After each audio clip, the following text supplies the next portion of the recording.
Servus, Männer, it's Red Pill Germany again. Today I want to have a look at the polls in Germany for the upcoming federal election in autumn.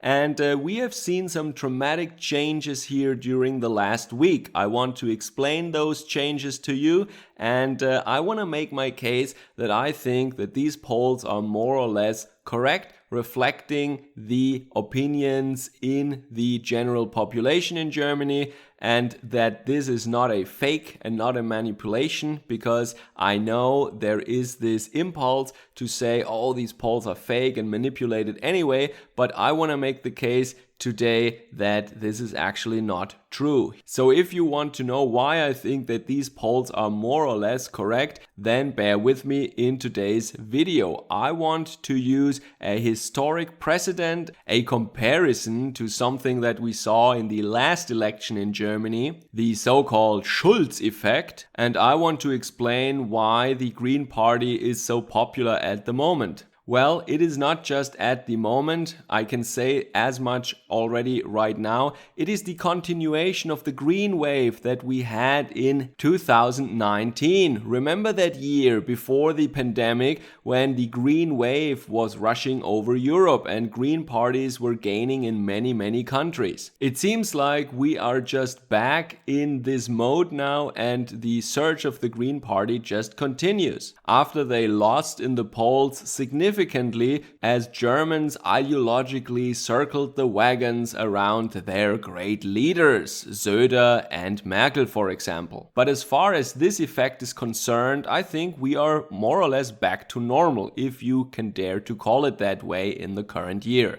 Alright, before we get into this though, I want to thank once again all my supporters and all my subscribers. If you like my presentations, like, share and subscribe, but especially subscribe on alt tag platforms. Links are in the descriptions down below. If you want to support my channel, as always, you can do that via PayPal, Patreon or Subscribestar. Thank you so much. So I think it was a week ago, roughly on the 21st of April, when the Green Party announced that Annalena Baerbock would be their chancellor candidate. Because she is a woman, she was chosen instead of the way more popular and way more experienced Mr. Habeck, who also wanted to be the chancellor candidate, but as he is a man, he had to do the cuck thing, or the feminist thing you might say, and give the leadership role to the lady. That is actually not something I'm saying. This is officially the policy in the Green Party. And they're all saying that. Mr. Habeck is saying that, the Green Party is saying that, Baerbock is not saying it, but we all know that she knows it.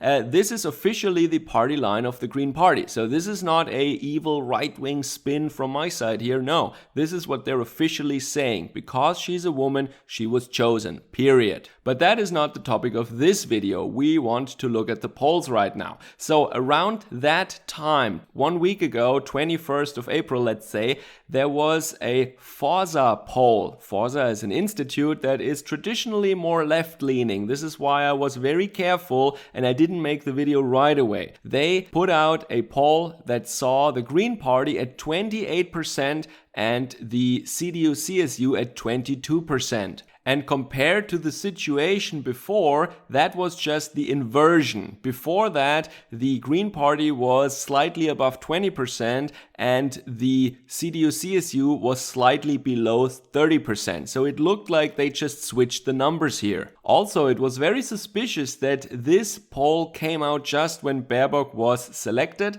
But hey, there is a reason for that, because when a larger party decides who is going to be their candidate, well, that can swing public opinion, or it can at least have a great impact on public opinion. So it is absolutely plausible that they would do a poll on this evening. And then another poll came out at the same time that didn't see this inversion, this change, this rise in popularity of the Green Party, but the data was collected in a time before the selection of Ms. Baerbock. So that really just gave you the picture as it was generally before. That really doesn't have any impact on ascertaining whether or not that poll is reliable or not. But now other institutes during the last week came out and they pretty much saw the same thing. There is one exception, and that is INSA, and they collected their data also after the nomination of Baerbock, and they also see a rise in votes for the Green Party, but not as substantially. But even there, they're almost the same, 24 and 23%. So now I want to explain why I think this is true. I think that German normies are just very easily manipulated by the media. And the media, as you know, in Germany is absolutely in favor of the Green Party. There is no doubt about that. They throw them softball after softball. It is like if a cable news network in the US, let's say, makes an interview with Donald Trump, and then you compare an interview with a President Biden after that. That is a completely different ballgame. It doesn't even compare. And German normies, for the most part, they cannot see the difference between a favorable interviewer and an antagonizing interviewer. For them, it's the same thing. They don't see these things and they don't see the manipulation, and they just think, well, this person comes across as very likable. I like him. Oh, this person is getting defensive. He is not having a good time. I don't like him. I'm kind of exaggerating, but for the most part, this is true. I know these people from my own personal experience. They are, for the most part, in the cases that I know at least, very intelligent, very smart and educated people, but when it comes to politics, they are complete NPC normies, and they are just repeating the headlines of newspaper articles they read the day before, and it is very clear that they completely adopt the opinion and the viewpoint of the journalists in these news magazines or in the public media. And this is how I also see the Schulz effect from 4 years ago, from 2017. In the beginning of 2017, we saw a large rise in popularity for the Social Democrat Party, which is kind of weird, right? The Social Democrats nominated with 100% of the votes from the delegates. They nominated Martin Schulz from the European Union to be their chancellor candidate. And this caused a surge in the polls from around 20 to over 30%. It was absolutely cringy what they did. At that time, you saw these 40-plus-year-old youngsters from the Social Democratic Party trying to copy the great meme war of 2016, and they wanted to make viral memes for Martin. That, of course, backfired because people saw that Mr. Schulz is the biggest loser you can find in the Social Democratic camp, and that means a lot. So I interpret that as the media is hyping something and the voters are looking at it and they think, hey, I don't know everything about this guy yet, but he looks interesting and maybe he's a good alternative to Angela Merkel. And then as several weeks went by and they realized, because let's face it, most Germans didn't know who Schulz was before that. Not really, at least. They might have heard the name, but they didn't know what kind of guy he is, and they never imagined him to be a chancellor. So once they figured that out, the popularity was soon below 20% again, and it hit marks below 15% even. And this is roundabout where the SPD is at right now again. So what I'm trying to say is maybe this is something like the Schulz effect. Not many people know Annalena Baerbock. They don't know what kind of a person she is. They have no idea what kind of a chancellor she would be, and they give her the benefit of a doubt because Merkel, for German normies, very popular candidate, is no longer running. The CDU profited from Angela Merkel's popularity for a long time, but she is out of the game now, and Mr. Laschet is of course not so popular. So once again, people are looking for an alternative, and maybe Baerbock is that alternative. And it all depends on how Baerbock will sell herself to the people right now in the upcoming weeks and months. If people will see, maybe she is not that great after all, then we will have a second Schulz effect basically.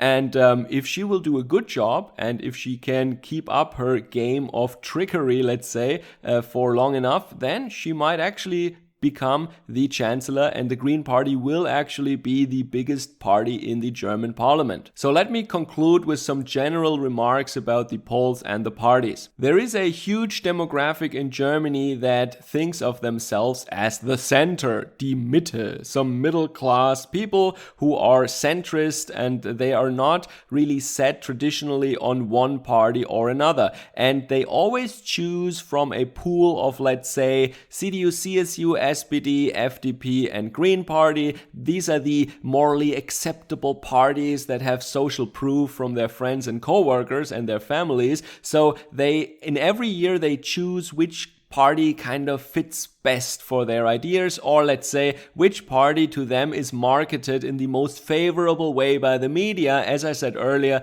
they are pretty easily manipulated, and whoever is the champion of the media, they will vote for that party. And for a very long time, Angela Merkel was the champion of this easily manipulated normie group. But now they are looking for someone else, and let's face it, Mr. Laschet is not fitting that description. They want a centrist leader, someone who doesn't rock the boat too much, someone who is for consistency and stability. And right now, even though the Green Party are a far left communist bunch, of course, and their program is far left progressive and communist, of course, they are marketed to the people as the new center of Germany, politically speaking, die neue Mitte. This new center is, of course, not new. That was the slogan that Schröder and Blair were already using for themselves, in contrast to what was before, that was Kohl and Thatcher. But as the normies easily forget, and the media also helps a little bit by just not bringing it up anymore,